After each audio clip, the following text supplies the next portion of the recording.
Sir मैं एक simple सी बात कहता हूं, आज कांग्रेस ने अपनी स्ट्रेटेजी मीटिंग की। चलिए ठीक है, किसी भी मुद्दे पर मैं पड़ोसियों की राय लेने से पहले अपने घर के सदस्यों की राय लूंगा ना, भाई क्या करना चाहिए। तो आज आपने अपनी स्ट्रेटेजी मीटिंग बुलाई, क्या करें भाई इस सत्र में इन बिलों का क्या करना है, तो वाजिब विरोध करेंगे। कितने दिन पहले सोमवार को आना है, आज क्या हम कहें गुरुवार में, 3 दिन पहले आप अपने घर की मीटिंग बुला रहे हो, फिर मोहल्ले की मीटिंग बुलाओगे। ये काम होना चाहिए था पहले। अब राहुल जी देश में नहीं है 2 महीने से, अब तो आ गए। हाँ सर आ गए, 20 दिन के बाद 12 तारीख को आ गए थे हम। 2 महीने से क्यों बताइए, 4 जून को आया था, मई को आया था बंगाल के चुनाव के बाद से, उसके 10-15 दिन के बाद टूट फूट सब शुरू हो गई थी। तो ऑलमोस्ट 2 महीने से तो हम रिपोर्ट कर रहे हैं कि सरकार ये बिल लाएगी। आपने क्या होमवर्क किया? आपने किससे सलाह मशवरा किया जाकर के क्या करना है? डीएमके को धक्का मार के तुमने उधर भेजा है, और आज आप उलाना दे रहे हैं उनको कि भाई आप कैसे ही हमसे धोखा कैसे कर सकते हैं। और दूसरी तरफ सरकार का रवैया देखें कि कल सुबह 11:30 बजे एक औपचारिक तौर पे मीटिंग है राजनाथ जी के घर पे, कुछ मंत्री समूह जो बैठते हैं वो इंडिया वाले, लेकिन गृह मंत्री अमित शाह 17 से 19 3 दिनों के बंगाल दौरे पे जा रहे हैं।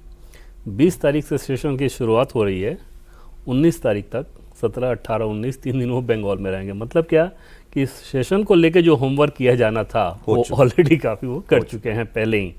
बंगाल में बाकी उनके सारे कार्यक्रम हैं, जैसे बॉर्डर सिक्योरिटी फोर्सेस के साथ जन्म और मृत्यु का पंजीकरण कैसे हो, उसकी व्यवस्था बननी है, नए क्रिमिनल लॉज को लागू किया जाना, इन सारी चीज़ों पे फोकस करके फिर लॉ एंड ऑर्डर को लेकर बंगाल में कैसे आपको फोकस करना है। मतलब ये कि बंगाल की सरकार शुभेंदु अधिकारी चला रहे हैं, लेकिन पूरी तरह से गृह मंत्री अमित शाह के निर्देशन में ही वहाँ सरकार चलेगी। और ये सोचिए कि स्टेशन से पहले अगर वो वहाँ पे जा रहे हैं, काम कर चुके हैं, काम किस तरीके से कर चुके हैं, और ऐसे ही करने की जरूरत रहती है। तो जो आपने 20 दिनों की बात कही ना, कांग्रेस पार्टी के लोग तो इस बात को कहते थे, खासतौर पर पंजाब के संदर्भ में कहते थे कि हम क्राइसिस हमारे यहाँ इतना बड़ा चल रहा है, नेता हमारा है ही नहीं, किससे आप कम्युनिकेट करोगे, किससे आप वो बात बताओगे।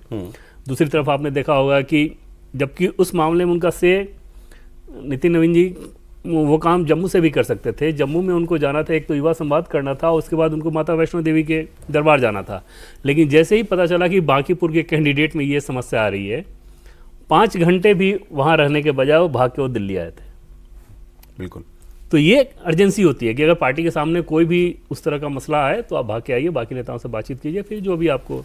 ये तो बहुत बड़ा संकेत है जो आपने बताया कि अमित शाह जी 19 तारीख तक, एक दिन पहले तक भी बंगाल में होंगे, कि मतलब सत्र में जो भी बिल आने हैं उन सबके बंदोबस्त सब हो चुका है, मतलब नंबर सब सेट है। हाँ, कि क्या करना है, कैसे करना है, क्या स्ट्रेटजी है हमारी, किस तरीके से करेंगे, और बाकी जब सेशन चल रहा होगा तो आप चूंकि मैं आपसे ये सवाल रोज पूछता हूं, मतलब बीजेपी नंबर्स अरेंज कर चुकी है बिल पास कराने के? नंबर्स अरेंज, इसको आपको पूछने की भी जरूरत नहीं है। जैसे पिछले हिसाब से आप समझिए सौरभ कि पिछला बिल जब आया था 298 वोट, ठीक, और 298 के बाद उसके बाद जो चीज़ें हुई हैं नंबर बढ़ाइए, उन नंबर्स को जोड़ दें। और पिछली बार भी कितने लोगों ने वोट किया? 540 ने नहीं किया था। तो उस पर जो बहुमत का आंकड़ा है वो 352 का है। यस, वो उतने हो गए, तो हो चुके हैं ऑलरेडी। 298 प्लस डीएम के 22 प्लस 20 टीएमसी वाले प्लस 6 यूबीटी वाले, अभी 8 ये आ जाएंगे एनसीपी एसपी वाले। अब ये सारा नंबर जोड़िए, 354 होता है। दूसरी बात कि आप ये तय मानिए कि समाजवादी पार्टी पॉलिटिकली अफोर्ड ही नहीं कर सकती कि जब आपकी यूपी में सीटें बढ़ रही है तो आप किस मुद्दे पे खुलकर विरोध करोगे। विरोध करोगे तो यही करोगे कि हम ये सरकार गैर लोकतांत्रिक है, हम सदन से वॉकआउट करते हैं। आरजेडी पे यही लागू रहेगा। आरजेडी वालों से पूछिए अभी कि भाई क्या कर रहे हो आप लोग, तभी हमने डिसाइड नहीं किया है। अन्यथा बड़ा स्वाभाविक सा जवाब ये होना चाहिए कि हम विरोध करेंगे। जैसे कांग्रेस ने कहा साफ बीजेपी कोई भी चीज है तो सीधे होना चाहिए कि हम विरोध करेंगे। आप ये कह रहे हैं कि अभी तक हमने डिसाइड नहीं किया है। अब आप दूसरा देखिए, कमाल गजब ही है ये भी। आज खड़गे जी ने, मल्लिकार्जुन खड़गे जी कांग्रेस प्रेसिडेंट ने प्रधानमंत्री को एक चिट्ठी लिखी, सीधे प्रधानमंत्री को।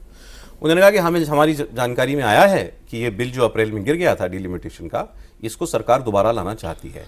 तो हमारी आपसे ये रिक्वेस्ट है कि आप इस मसले पर एक सर्वदलीय बैठक बुलाइए, एक ऑल पार्टी मीटिंग बुलाइए। ठीक है, ये चिट्ठी जो है दोपहर शाम में ये चिट्ठी जारी की गई। जो स्ट्रेटेजी मीटिंग थी कांग्रेस की वो मॉर्निंग में हो चुकी, सुबह हो चुकी है। खड़गे जी शाम को चिट्ठी लिख रहे हैं कि ऑल पार्टी मीटिंग बुलाइए, और सुबह स्ट्रेटेजी मीटिंग के बाद कांग्रेस पार्टी के नेता और वरिष्ठ नेता और सांसद और रणनीतिकार जयराम रमेश जी प्रेस कॉन्फ्रेंस में क्या कहते हैं कि ऑल पार्टी मीटिंग में मिलता क्या है हमें? 35 नेता बात करते रहते हैं, 4 बीजेपी वाले सुनते रहते हैं और 2 लोग फैसला करते हैं जो मीटिंग में होते नहीं। ये सुबह की मीटिंग में जयराम रमेश कह रहे क्या मतलब है, ऑल पार्टी में से कुछ नहीं मिलता, और शाम को खड़े ये चिट्ठी लिख रहे हैं। ये और हंसी से भी कोई एक लेवल आगे की बात। कांग्रेस की स्थिति वही हो गई है कि आप पंजाब की स्थिति में देखिए, एक बोलते हैं कि भाई हटा देने से अध्यक्ष को क्या समस्या का समाधान हो जाएगा और गुड्डा गुड़ी का खेल तो है नहीं, और उस पर बैठक पे बैठक कर रहे हैं, चन्नी को बुला भी रहे हैं, चन्नी को दिल्ली बुला के भी रहे, तो निर्णय तो नहीं ले पा रहे हैं। सुबह मीटिंग कर शाम को खड़गे जी पत्र भी लिख रहे प्रधानमंत्री के। लेकिन देखिए सबसे सौरभ जी क्या है कि आखिर महिला बिल के पीछे सरकार का मनसा क्या है। कोई भी सरकार होती है अपनी मजबूती के लिए उस चीज पे जरूर काम करती है जो उसके बेस बोर्ड होते हैं। आप लगातार पिछले 4 इलेक्शन को आप देख लें, बिहार का देख लें, बंगाल का देख लें, पिछला उत्तर प्रदेश का देख लें, मध्य प्रदेश का देख लें, जहां भी 1.5% से ऊपर महिलाओं का वोट मिला वहां भारतीय जनता पार्टी एक बड़े बहुमत के साथ जीत कर आई है। तो भारतीय जनता पार्टी का सबसे मूल वोट है, आदि फॉरवर्ड क्लास के बाद तो सबसे बड़ा मजबूत वोट है वो महिलाओं का वोट है, जिसके उस पर भारतीय जनता पार्टी काम कर रही है। और उसे पता है कि यदि 2029 में एक बड़े जीत का, जो भारतीय जनता पार्टी उम्मीद लगाकर बैठी है कि 2029 2024 को हमको पीछे छोड़ना है, 2029 में एक बड़ा बहुमत है, तो उसको महिला बिल लेकर आना ही होगा। उस बिल को ध्यान में रखते हुए कलकत्ता माने बंगाल के इलेक्शन के बाद उन्होंने काम शुरू कर दिया उस पर, और उनको पता है कि ये बिल किसी तरीके से हमको पास कराना है ताकि 2029 का जो चुनाव हो एक तरफा, जो अभी विनोद जी बता रहे थे कि भाई उनको उम्मीद है कि रीजनल पार्टियां समाप्त होंगी तो कांग्रेस अपने आप कुछ आगे बढ़ेगी।